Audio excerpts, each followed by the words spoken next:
میرے نبی پاک نے تو فرمایا تھا کسی مومن کو بس خوش کر دینا، وہ چاہے لمحے کے لیے ہی ہو، اس کے دل میں راحت ڈال دینا، اسے تسلی دے دینا، روتے ہوئے آنکھیں آنسو پونچھ دینا، اس کو کہہ دینا میں تیرے ساتھ ہوں۔ فرمایا مومن کے دل میں تم نے خوشی داخل کر دی تو 60 سال نفل پڑھنے سے اللہ تمہیں زیادہ ثواب عطا کر دے گا۔ تو یہ فارغ بیٹھنے کا وقت کہاں سے آیا؟ لیکن اقبال کہتے ہیں کہ ہے وہ تیرے زمانے کا امام برحق جو تجھے حاضر و موجود سے بیزار کرے اور موت کی شکل میں دکھلا کے تجھے جلوہ یار زندگی تیرے لیے اور بھی دشوار کرے، وہ تیرے اندر رمق پیدا کرے۔ آج جو حاجی غار سور پہ جاتے ہیں تو یہ لوگ پانی کی بوتل ان کی بغل میں ہوتی ہے، رستے میں 3-4 جگہ بنی ہوئی ہیں، پانی پئیں، چائے پئیں، جوس پئیں، بندوبست ہے، آپ کے کھانے پینے کے لیے آپ چیزیں خرید سکتے ہیں۔ اوپر جائیں تو وہاں بھی سارا کچھ بیٹھنے کا بہترین اہتمام ہے۔ جب حضرت صدیق اکبر گئے تھے تو دن کو نہیں گئے تھے، رات کو گئے تھے، اور جناب اسماء بنت ابی بکر جب رات کو کھانا لے کے جاتی تھی تو وہاں تو دن کو آج بھی 1400 سال کے بعد بھی آبادی کوئی نہیں۔ اس وقت کیا منظر ہوگا، اور اب رستہ بن گیا تھا، اب تو رستہ بھی نہیں تھا۔ تو حضرت اسماء کہتی ہیں میں اکیلی روٹی پکاتی تھی، پھر اسے باندھتی تھی، پھر میں یہ نہیں کہ 2-4 میرے ساتھ ساتھی چلو تو پھر غار سور پہ چلتے ہیں، لوگ تو یوں جاتے ہیں نا۔ فرماتی میں دیکھتی تھی ادھر ادھر کہ کوئی ہے تو نہیں، دیکھ تو نہیں رہا۔ جب کوئی نہیں ہوتا تھا تو رات کو جاتی تھی اور غار پہ کھانا دے کے آتی تھی، اور حضرت صدیق اکبر نے حضور کو کندھوں پہ بٹھا کے کہا تھا حضور پتھر نکیلے ہیں، ان کی نوک تیز ہے، کہیں مقدس قدموں کو تکلیف نہ دیں، اگر مہربانی کریں تو میرے کندھوں پہ نہیں بیٹھ جاتے؟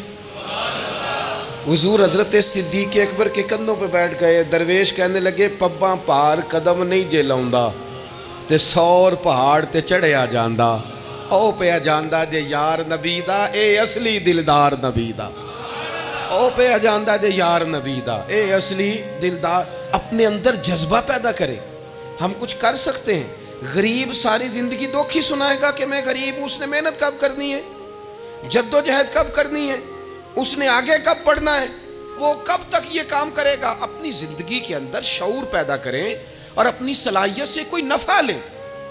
آپ کیا کر سکتے ہیں زندگی میں؟ میں نے کہا کچھ نہیں کر سکتے، گلی سے روڑا تو اٹھا سکتے ہیں کہ نہیں؟ کچھ انقلاب اپنے مزاج میں پیدا کریں، کچھ تبدیلی پیدا کریں۔ اس کے لیے سب سے زیادہ ضروری یہ ہے کہ ہم اپنے اندر اخلاقی تبدیلی لانے میں کامیاب ہو جائیں۔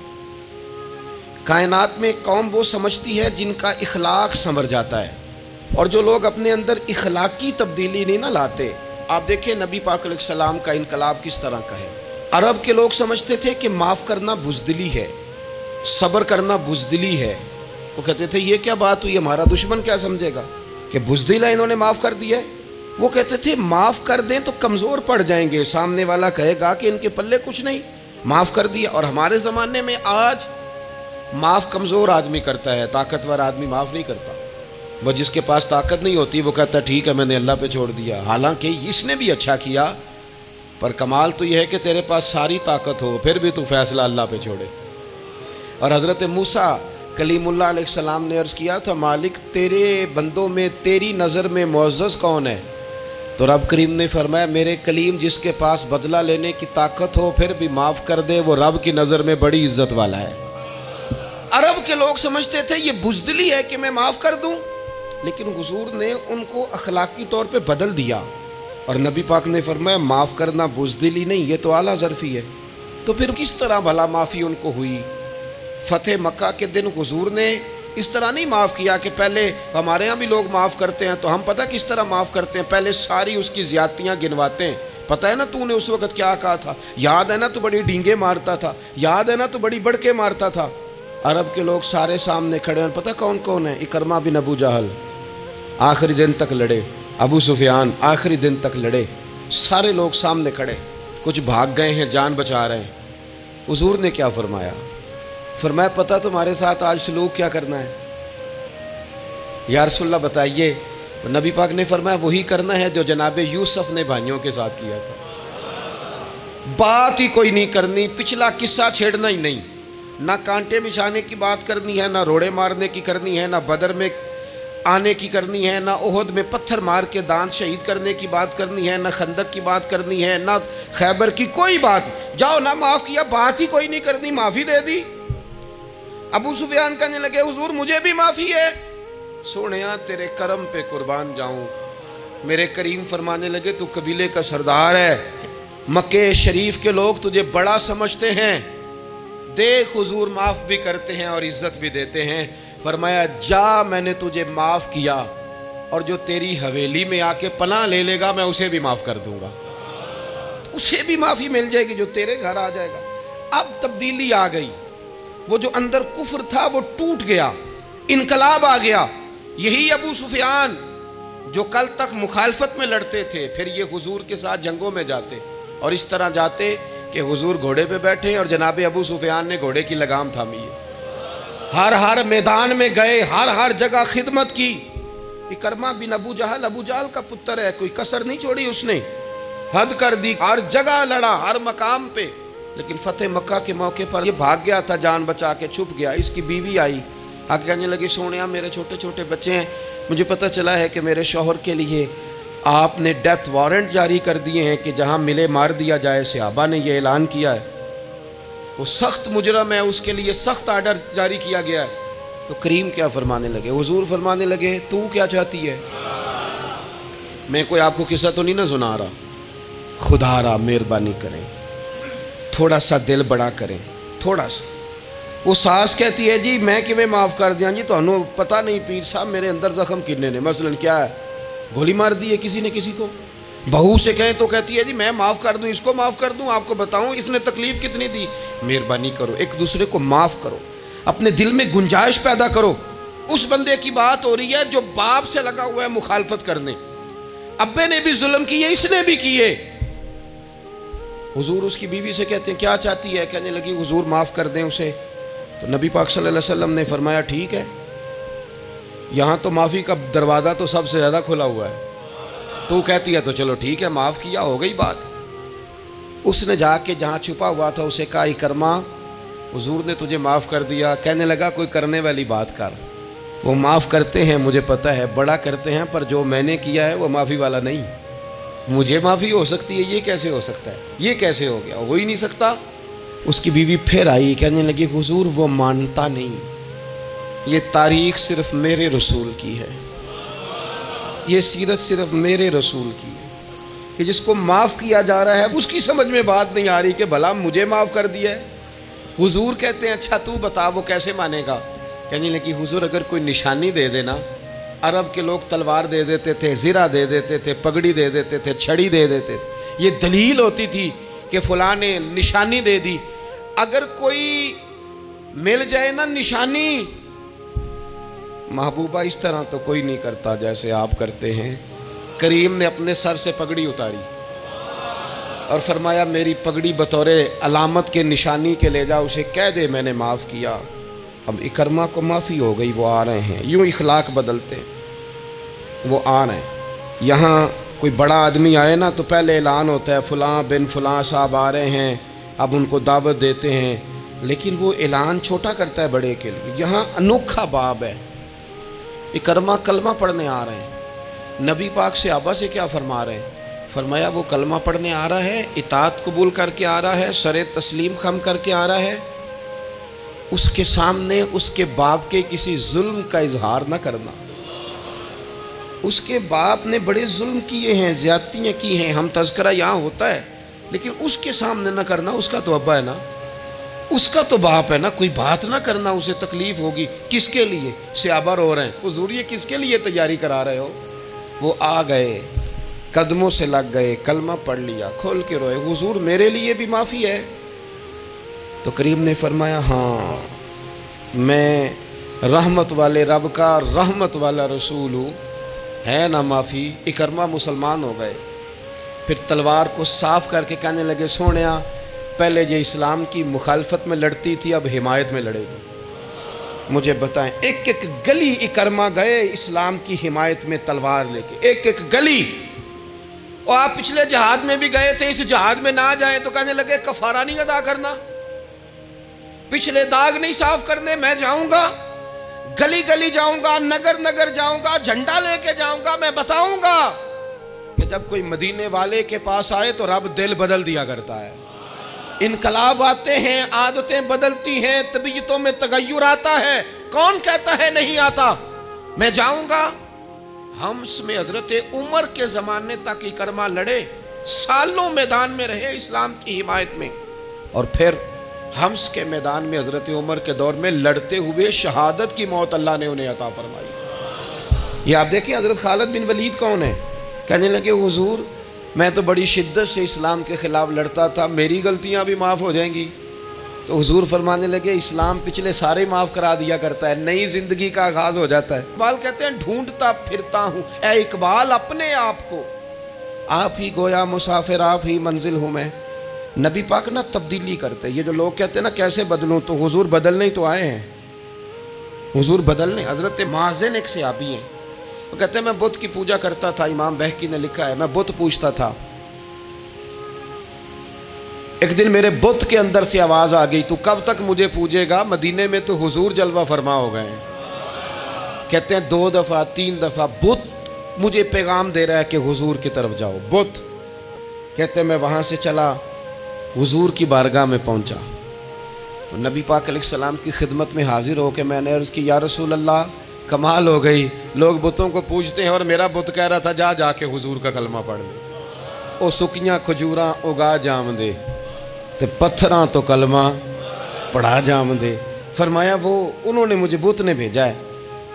حضرت مازن کہتے ہیں حضور کی بارگاہ میں آیا، نبی پاک نے کلمہ پڑھایا تو میں نے عرض کی حضور میرے اندر کچھ قباحتیں بھی ہیں، کسی کی چیز دیکھ کے میرا جی للچا جاتا ہے، میں چوری کر لیتا ہوں، بدکاری کا بھی مزاج ہے، شراب نوشی بھی ہو جاتی ہے۔